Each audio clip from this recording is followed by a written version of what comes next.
眼前这位是俄罗斯武术协会的穆会长，他的手法透着习武之人特有的力道与节奏。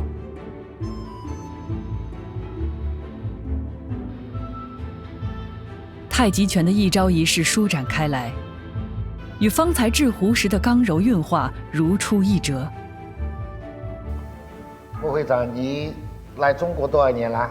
第一次来的就是还是在那个1989年，89年就来了。我是专门来学这个中国的武功的。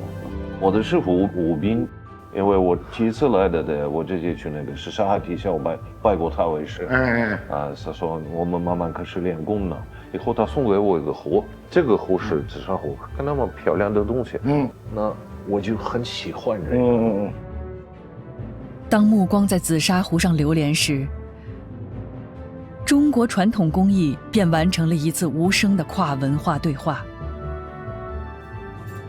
让触碰紫砂泥的人都能感受到这门古老手艺的温度与智慧。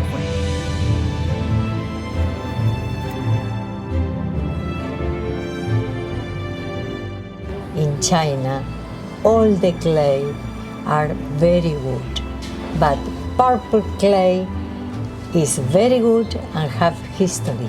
It's more about my conversation with the clay. Already you have amazing clay, and the purple one is fantastic, both of them. And the color is beautiful. I respect so much. 那一年，大声轻轻落款。大洋那头，一艘船缓缓靠岸，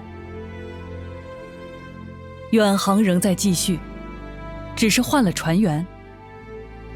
站在湖的背后，用人类共同的语言与世界对话，书写着属于未来的篇章。